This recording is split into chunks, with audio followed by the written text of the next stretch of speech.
Hi there, I'm Meredith Sumpter, the Head of Research Strategy and Operations here at Eurasia Group, and I'm joined by my colleague Kim Wallace, who leads our US Practice Group as Managing Director and Practice Head. And with the midterms 5 days away and with the stakes that are so high, we're taking this opportunity to engage with you about what Kim and his team see as the key issues to watch moving forward. Now keep in mind, we will be taking live questions, so please submit your questions and comments throughout the next few minutes, and we look forward to engaging with you. So Kim, a lot to talk about with the midterms being 5 days away.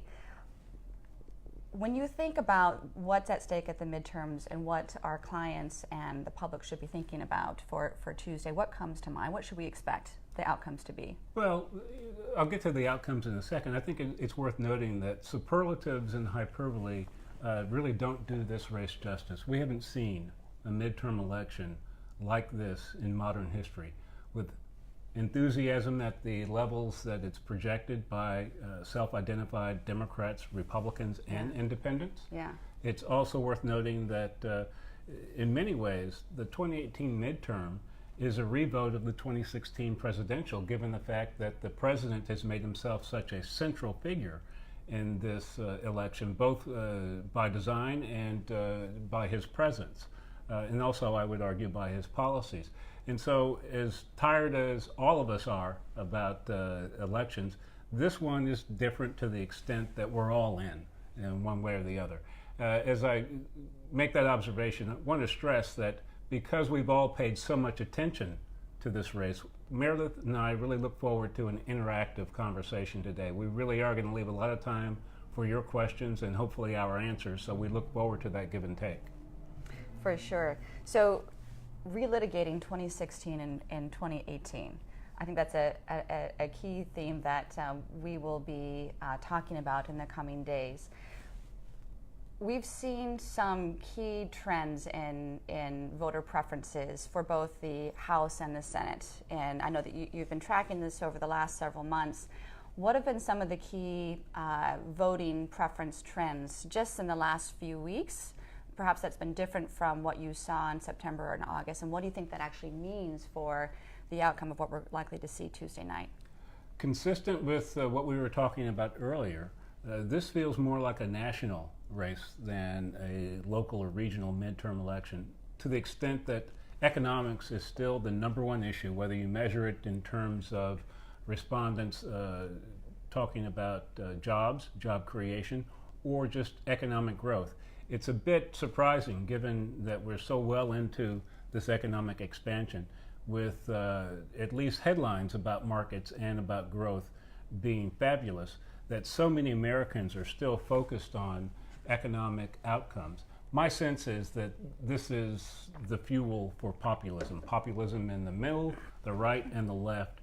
My expectation is that in the US in particular, but really around the globe, we are at the beginning of a trend, not close to the end. Economic fragmentation is probably going to be a theme in politics, at least in the G20, for several years to come, and certainly here in the US. In terms of outcomes, in the Senate, there are a couple of factors that give you a strong sense of the likely result from November 6th. One is that after the 2010 census, the maps that were introduced, most of them successfully, some after court cases, 2012 and beyond, really do solidify Republicans' hand in the Senate. We continue to believe, along with consensus, that Senator McConnell will come back as majority leader, maybe with a best case is 53-47 for him. In my view, 52-48 feels more likely, but it's unknowable at this point.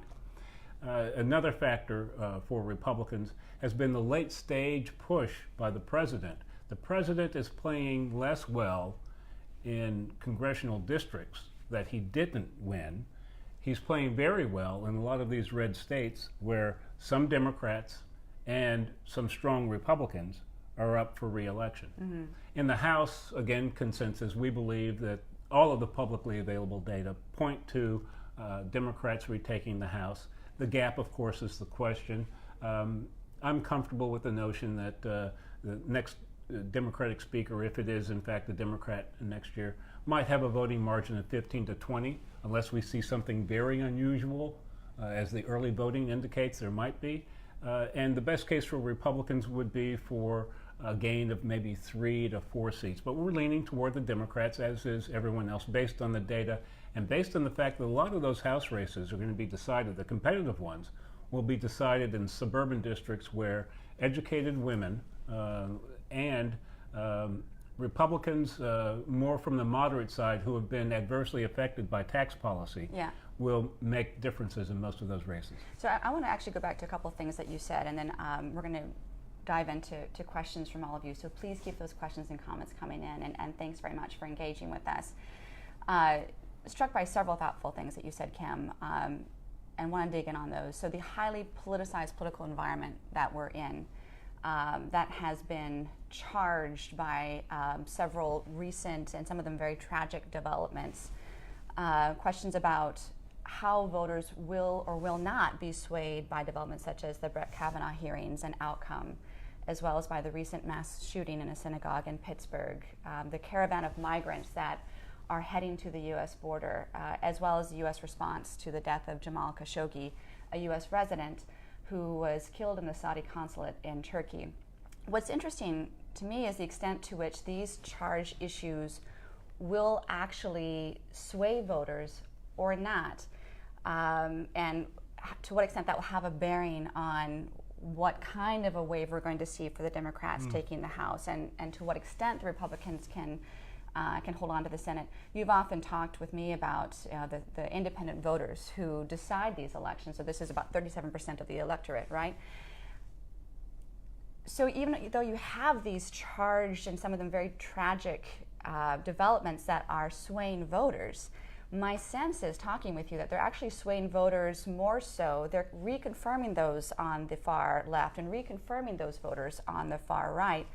And the independents in the middle, some of the polling seems to indicate that they may be breaking for the Democrats on some of these issues. But at the same time, to what extent will those charged issues be what fundamentally decides the voter's mind in the ballot box? Or will they be won over by some of the macroeconomic issues that you also alluded to? Voters continuing to identify economic issues as their chief concern in the voting box, which is interesting given on the surface we have great growth numbers, low unemployment, but you get a sense looking at the poll data of this real unease on economic issues on the part of the U.S. constituents that may or may not sort of overtake how they vote in the ballot box. What do you think about that? Well, that's a lot to chew on and think about, Meredith. I'll break it down a little bit. I think on your point about independence, two things to keep in mind. As Meredith said, independents generally decide late in the cycle. It's very common. The last 2 or 3 weeks of a cycle that independents are still undecided. In fact, we had that in this race 2 weeks ago. 10% of self-identified independents who register as likely voters, that is, they've tracked to have voted in the last 3 cycles, or they voted in 16 and respond that they are very likely to support. That's a likely voter definition in most polls. It was 10%. It's down now, depending on the poll, to 4 or 5%, but that is still 4 or 5% is more than either party, self-identified partisans say, who are undecided. Second point is that independents traditionally break as a bloc. That is, that they too are a party, if you will, from a partisan standpoint. And so the last couple of weeks, 2-3 weeks, they've been, as you say, trending toward Democrats. I do believe economics will remain the key feature of this election and frankly the next election. To that extent, the divide we see within the American electorate really is along 2 planks. The first is economic, the second is social, and I believe the second one is second by some distance.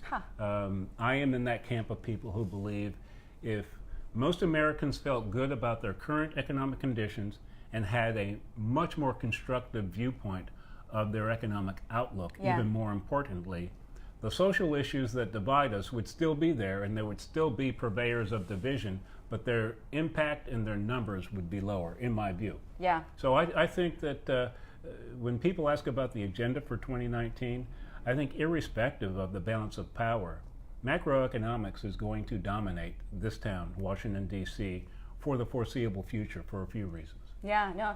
One more point, and then let's go to our viewers and take their questions. Republicans traditionally are seen as the better stewards of the U.S. economy than Democrats, and we have recent polling that shows that President Trump's handling of the economy netted a net positive score of just 1, right?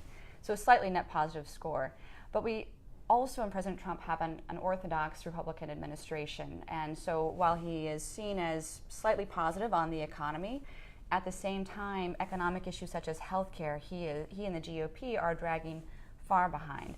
So the question is whether the recent macroeconomic data and the trends that wonks like us look at and see as potentially foreshadowing headwinds to U.S. growth, and perhaps underscoring some of the unease that U.S. voters tend to have despite some of those top-line positive growth numbers that we currently have. The question is whether that macroeconomic data and the balance of how President Trump is viewed as handling the economy will ultimately decide how they actually vote in the ballot box. Oh, I think to a large degree for many Americans it will. Not so much based on GDP growth data or, for that matter, returns in the markets, because let's face it, there are a large chunk of Americans who don't participate on a regular basis in the capital markets, and so the strong performance there hasn't really touched them beyond the headline effect, which can be supportive. Yeah. And on the economy, we have to speak plainly about this, I think. The chief concerns of most Americans, and this is a multi-generational phenomenon in our country, is over the legacy issues of economics, retirement and health care. Mm-hmm.